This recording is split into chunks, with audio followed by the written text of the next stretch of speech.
After I retired, my wife insisted that I accompany her on her trips to Walmart. Unfortunately, like most men, I found shopping boring and preferred to get in and get out. Equally unfortunate, my wife is like most women, she loves to browse. Yesterday my dear wife received the following letter from the local Walmart. Dear Mrs. Harris, over the past 6 months, your husband has caused quite a commotion in our store. We cannot tolerate this behavior and have been forced to ban both of you from the store. Our complaints against your husband, Mr. Harris, are listed below and are documented by our video surveillance cameras. June 15. He took 24 boxes of condoms and randomly put them in other people's carts when they weren't looking. July 2. Set all the alarm clocks in housewares to go off at 5-minute intervals. July 7. He made a trail of tomato juice on the floor leading to the women's restroom. July 19. Walked up to an employee and told her in an official voice, Code 3 in housewares. Get on it right away. This caused the employee to leave her assigned station and receive a reprimand from her supervisor that in turn resulted with a union grievance, causing management to lose time and costing the company money. August 14. Moved a "Caution, wet floor" sign to a carpeted area. August 15. Set up a tent in the camping department and told the children shoppers he'd invite them in if they would bring pillows and blankets from the bedding department, to which 20 children obliged. August 23. When a clerk asked if they could help him, he began crying and screamed, "Why can't you people just leave me alone?" EMTs were called. September 4. Looked right into the security camera and used it as a mirror while he picked his nose. September 10. While handling guns in the hunting department, he asked the clerk where the antidepressants were. October 3. Darted around the store suspiciously while loudly humming the "Mission Impossible" theme. October 6. In the auto department, he practiced his Madonna look by using different sizes of funnels. October 18. Hid in a clothing rack and when people browsed through, yelled, "Pick me. Pick me." October 21. When an announcement came over the loudspeaker, he assumed a fetal position and screamed, "Oh no, it's those voices again." And last, but not least, October 23. Went into a fitting room, shut the door, waited a while, then yelled very loudly, "Hey! There's no toilet paper in here." After Mrs. Jacobs found out her husband was sterile, the couple decided to hire a proxy father to start their family. On the day the proxy father was to arrive, Mr. Jacobs kissed his wife and said, "I'm off to work, Lydia. The guy should be here soon." Wouldn't you know it, a door-to-door baby photographer came by half an hour later, hoping to make a sale. Mrs. Jacobs answered the door. "Good morning, ma'am. You don't know me, but I've come to." "Oh yes, I know why you're here," Mrs. Jacobs interrupts. "Harry told me you'd be coming today." "He did? But I—" "Come right in." Mrs. Jacobs interrupts again. "No use wasting time." "Very well then," replies the baby photographer. The photographer took out his briefcase and sat down. "As you may already know, I've made a specialty of babies." "Good, I'm glad," said Mrs. Jacobs. "That's just what Harry and I were looking for. I usually like to try 2 in the bathtub, 1 on the couch and perhaps a couple on the bed," said the photographer. "The living room floor is fun too. You can really spread out." Mrs. Jacobs gasps, "Bathtub?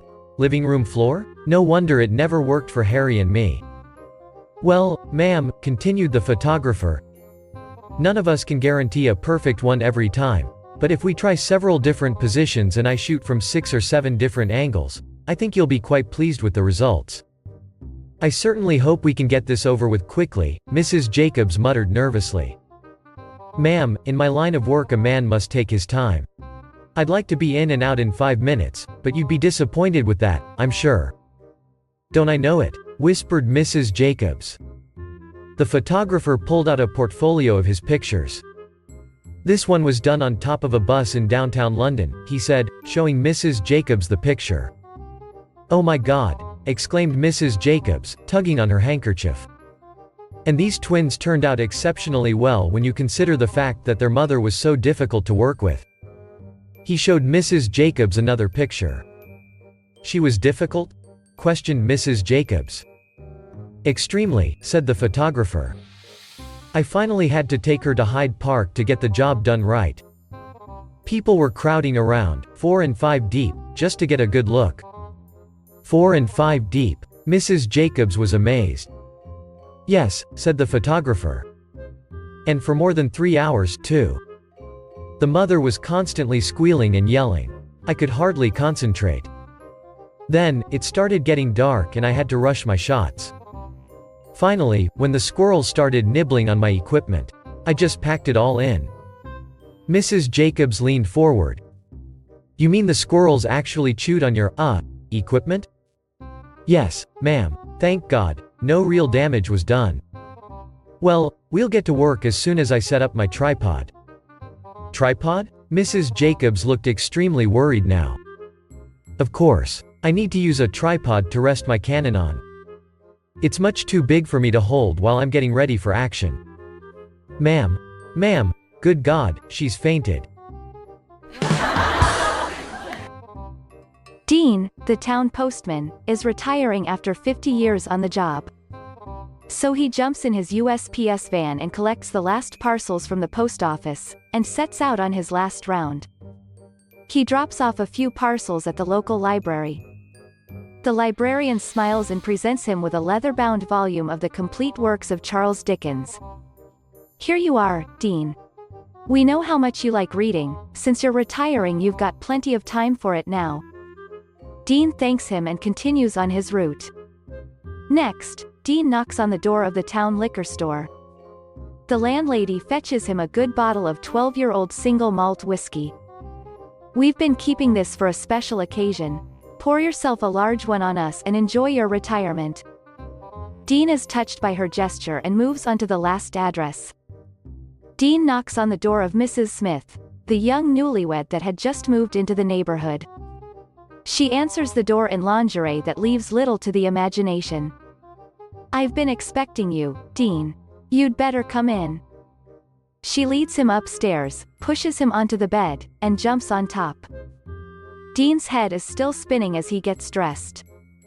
Then Mrs. Smith slips a $1 bill into his shirt pocket. Before he has a chance to say anything, Mrs. Smith says, "We're not done yet," and leads him down to the kitchen.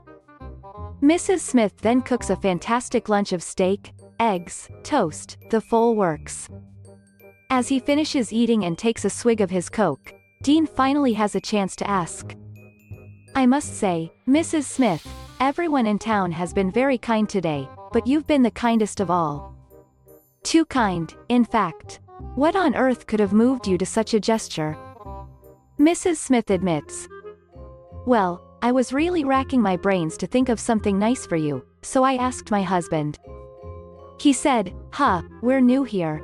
Screw him, give him $1. But, lunch was my idea. My friends, if you want to watch other funny jokes, subscribe to the channel.